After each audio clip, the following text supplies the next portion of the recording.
Ladies and gentlemen, boys and girls, and that's it.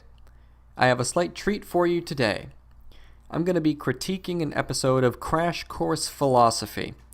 Now, anyone who follows me on Ask FM is going to understand my position on most philosophical work in the modern era. I think it's explaining the obvious while pretending to have invented the obvious, as well as glorifying the act of speculation to be parallel with the act of proving something. I have no problem with people thinking about ideas, pondering, or speculating. I mean, my channel is dedicated to that pretty much. I just don't think that philosophy does too much anymore. It all gets engulfed by science, but there's one thing that science cannot engulf, and that's language. And since I am someone who loves language, it has been requested that I tackle this video, which is titled, How Words Can Harm, Crash Course Philosophy number 28. I'm going to keep this nice and civil, and I'm only going to respond to the places where you actually make points. That isn't a slight against you or anything like that. It's just a lot of this video is presenting information, and I have no qualms with people giving out information, so I'm just going to be skipping around a bit. I just didn't want to be accused of quote mining or anything like that. I wouldn't want this video to be 2 hours long, but I also wouldn't want it to remain completely unaddressed. Perhaps I can assist you in determining what it is a decent amount of people disliked about your video. It's all you, Hank.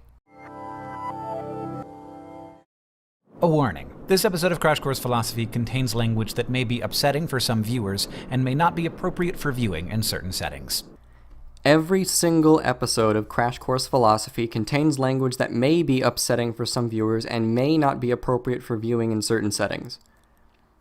I don't understand what this is supposed to be. Are you warning people that racial slurs or swear words are incoming? If that's the case, why weren't you more specific about it? You should have been more specific about it.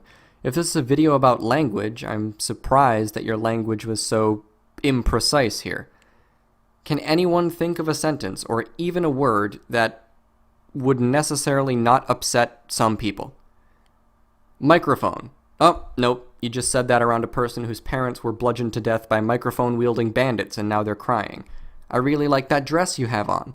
Nope, her boyfriend was behind you and now he's mad at you. The only language that I could think of are singular words that mean next to nothing on their own. Merely the necessary connections between words like the, or and, or, completely devoid of context and meaning.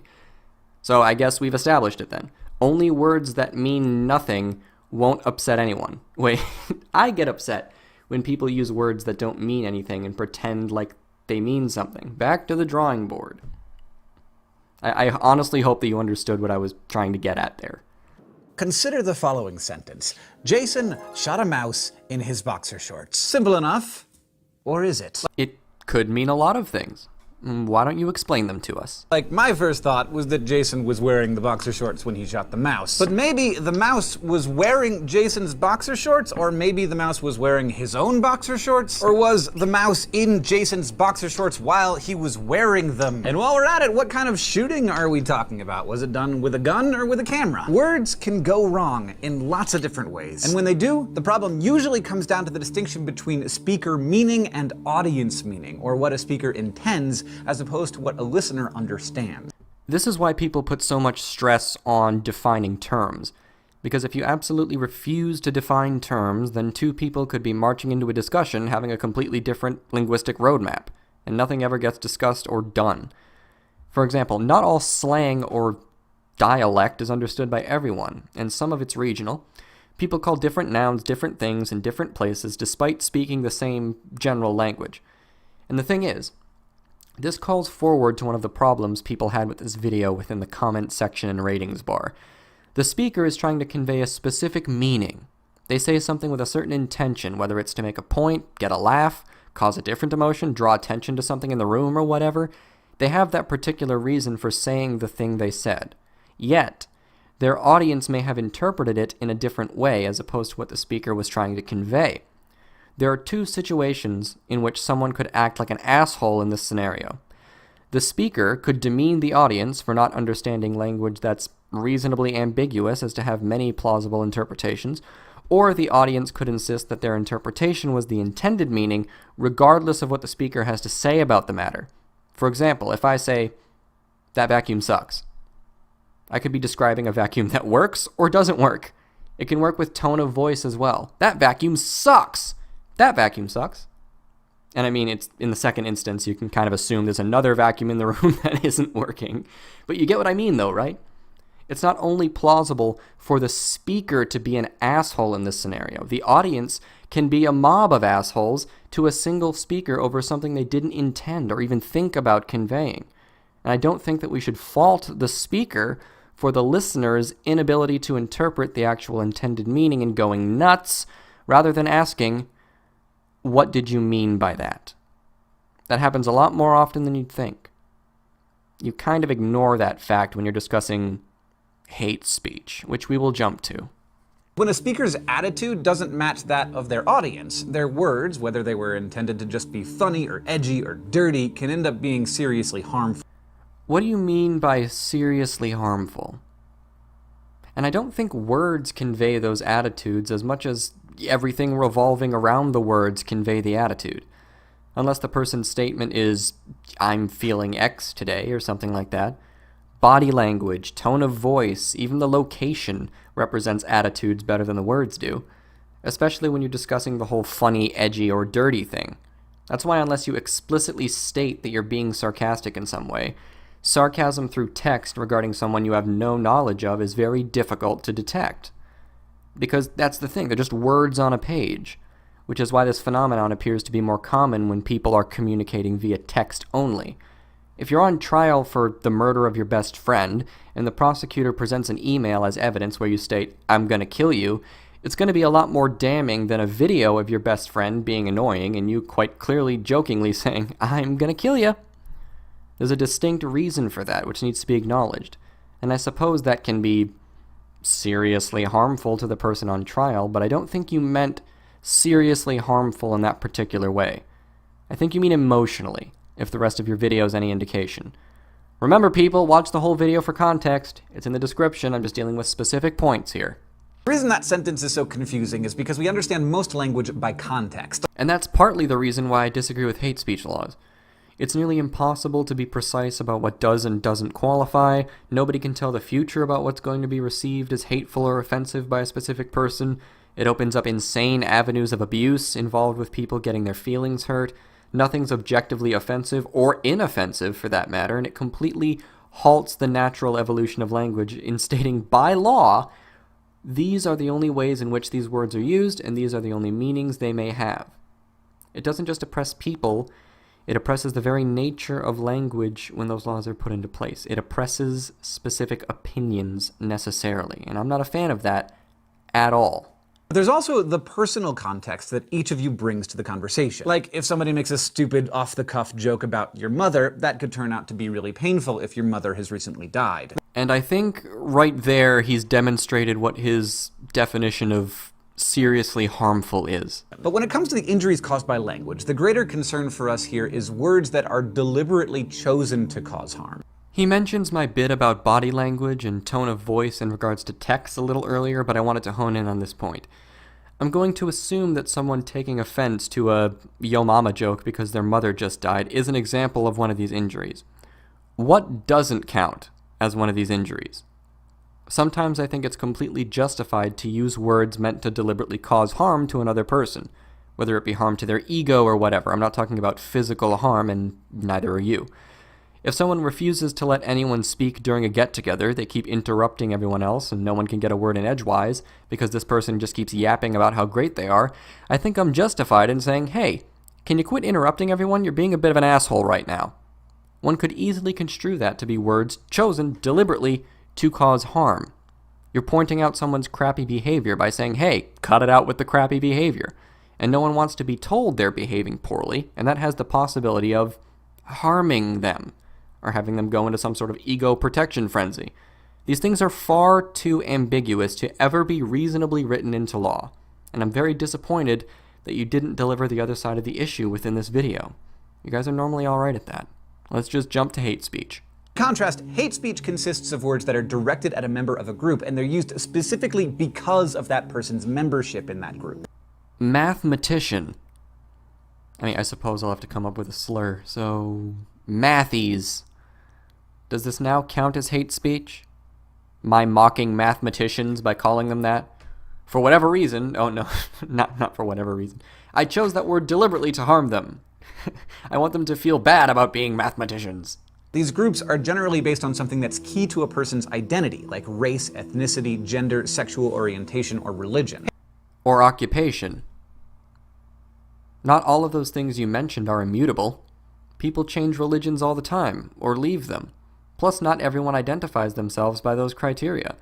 Well, that's a little bit nitpicky. I'm sure lots of people are going to think a decent amount of this video is nitpicky, but it really isn't. It's important that I point these things out. Why are those things the specific things that are key to someone's identity?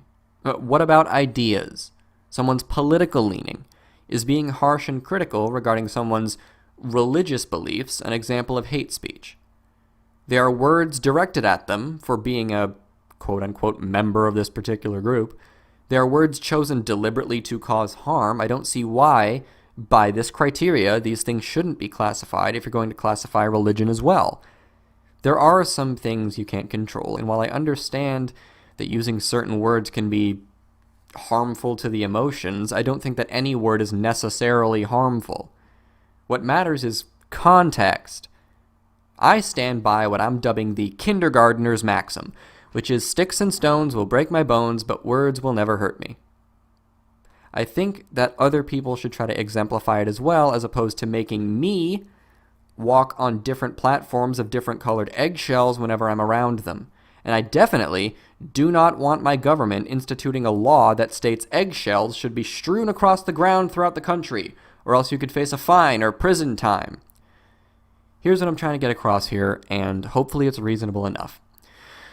I don't usually go around calling people identity-specific bad words, but I don't think calling people identity-specific bad words is worthy of being called a crime. Not a single person, myself included, can be trusted to be the person who writes up a list of all the bad words and be objective about it, because language is, by its very nature, not objective. And there will never be a final judgment on words. The dictionary isn't even a final judgment on words. It changes all the time by what we just say stuff means now. I said that I'd keep this civil, but all of this beating around the bush is killing me. I will not allow someone else's delicate feelings to be enshrined in law, and I refuse to be prevented from saying any word or any opinion in any context, anywhere, ever. Okay, now I'm skipping ahead to the second main point. Hate speech is typically understood as more morally problematic than dirty words because hate speech is designed to hurt. But how can mere words cause harm? To understand this, we need to talk about a linguistic phenomenon known as thick concepts. These are words or ideas that come preloaded not just with descriptive meaning, but also with evaluative content. There are attitudes and values that are baked into these words that are hard, if not impossible, to unbake. For instance, murder is a thick concept that contains a description. It means to kill someone, but it also contains evaluation. Murder is unjustified killing. There's no such thing as a good murder. Now, with this concept in mind, let's consider a theory about how certain words cause harm posed by American lawyer Charles R. Lawrence III. Lawrence argues that hate speech should be legally punishable in the United States, just as it is in some other countries. His argument focuses on thick concepts that are used to disparage a person for simply being who they are. What's problematic about these concepts, he says, is that you can't pull their descriptive meaning away from their inherent negativity. Both the meaning and the attitude are tied up in a single word. Faggot. I used that word because it's the example you use in this video. But do you think that Charles R. Lawrence III can discern my attitude towards homosexual people simply from my speaking that word? He did say single word, so faggot. I'm not giving him any more information, just that. The fact that I said the word faggot. If his answer is anything but, I have no idea, then he's lying to you, Hank. 100% lying. There's no way he can determine it. He can only assume it. I won't hold you to his argument, obviously. But the fact that you presented his argument and another argument kind of supporting him and not the counter in this video, that's probably what stirred people up. I'm not sure if you plan on uploading a counterpoint, but that probably should have been made a little more clear. Let me give you an example, a word that I am going to have a hard time saying. It's a hateful word, but we can't pretend it doesn't exist, because in a sense, that mentality, the idea that certain words shouldn't be discussed and analyzed and argued about, gives these words even more power. The word I want to talk about is faggot. This word has descriptive content in that it's commonly used to describe a homosexual man. But that description is bound up with an inherently hateful attitude, so much so that the target of the word is unable to separate that attitude from the fact about his identity. Then that is the problem with the target of the word. You know what you never discussed? The identity of the speaker of the word. What if the speaker of that word is a gay person? I've heard gay people call each other faggot in jest before. I've also heard straight people and gay people together using the word faggot, and the target of the word didn't mind it. In fact, everyone, including the target of the word, found it hilarious and just lumped it in with all the other playful insults everyone was throwing around. That is because the listener understood the intended meaning of the speaker via context. But under Mr. Lawrence's metric that you kindly presented, that would be dubbed hate speech, which sheds that context as irrelevant because the particular word is what matters more. Does that sound right to you? This is what happens when someone tries to make the subjective necessarily objective. Everything starts to not make sense. Everything that shouldn't have counterexamples has counterexamples. The point of using a word like that is to harm. That's all it's used for. That is its sole purpose. Faggot. Why did I just say that? Go ahead. Tell me that you're reading my mind over the use of a single word. See, this is what I was talking about earlier. You're taking the burden of understanding completely off of the audience and laying it entirely on the speaker. According to what you just said, there should be 0 instances where someone uses the word faggot non-objectively without the intent to harm someone to their very core about their identity. So tell me, Hank, who did I harm just now? Name them. I'm gonna go smoke a fag out by the faggot in the yard. QED? And Lawrence argues that while free speech is important to democracy, hate speech should not be protected. Instead, he says, hate speech should be understood as belonging to the class of speech known as fighting words. And yes, that's an actual term. They're not just for cartoon cowboys. Fighting words are words that are meant to incite violence. And since the point of protecting speech is to promote open communication, Lawrence says, words that are designed to replace communication with violence and fear don't deserve constitutional protection. Except it doesn't work that way. You simply cannot, under the First Amendment, restrict speech due to the ideas or opinions expressed. These words do not inherently incite violence. Nobody decided to get up and kill some gay people when I said faggot non-objectively a little bit earlier. You seem to have a problem with the ideas and opinions expressed when someone says the word faggot in a hateful manner towards gay people. And I don't like that they're being hateful towards gay people.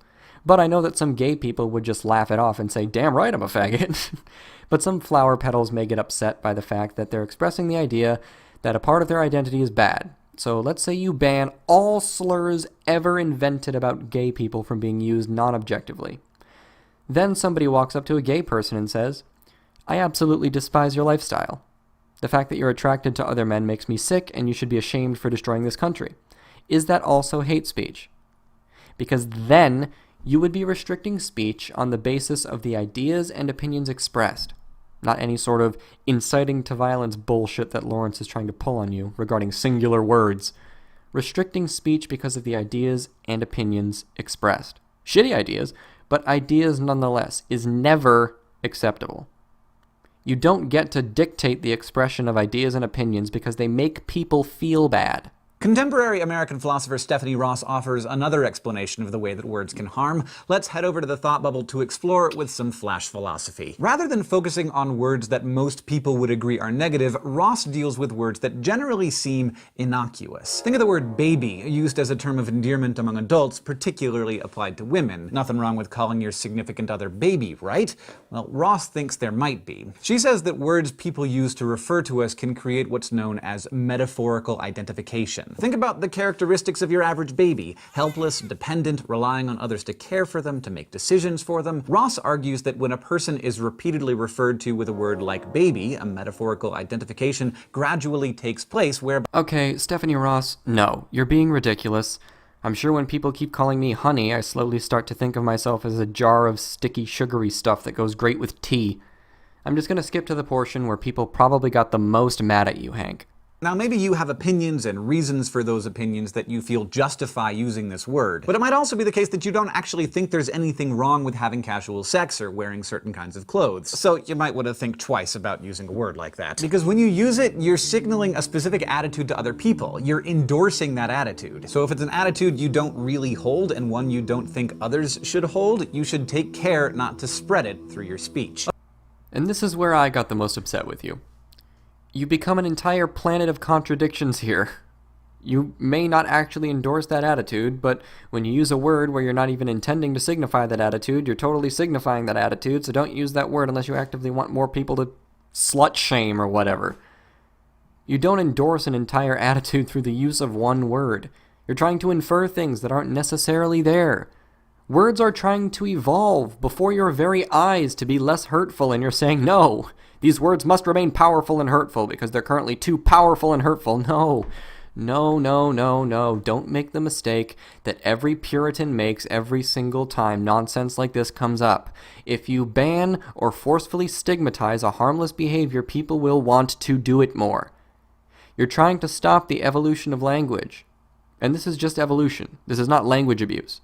Please learn the difference between these two things. One is done by simply yelling that words mean different things now into the abyss, nearly always with an ideological goal of some type, while the other happens very gradually and innocuously through a whole host of different means. And I'm not saying that the use of words cannot convey attitudes, I'm saying that the use of a specific word doesn't necessarily display or actively endorse an attitude. You're just flat out wrong here. Okay, now let me make just one more point. No one is telling you what you should or shouldn't say here. That's not my job. You should take care not to spread it through your speech. So you might want to think twice about using a word like that. No one is telling you what you should or shouldn't say. So you might want to think twice about using a word like that. My job is to help you scrutinize with a philosopher's distance the language that we all use. The philosophy of language can help us bring scary, powerful words out into the open and figure out why they're scary and powerful. And then, with reasoned arguments, we can understand and explain how the language that we use can inflict harm on others. Obviously, deliberately using words to harm is awful. But even if you don't intend hate with the words you use, your audience might not understand that, because speaker meaning and audience meaning don't always match up. Only by thinking seriously about the words we use and what they mean can we understand how they might be perceived by others. You can't simply tell me that you're not trying to tell people what they should or shouldn't say when you've expressly advocated for not saying certain things a few seconds prior. I mean, I'm speechless.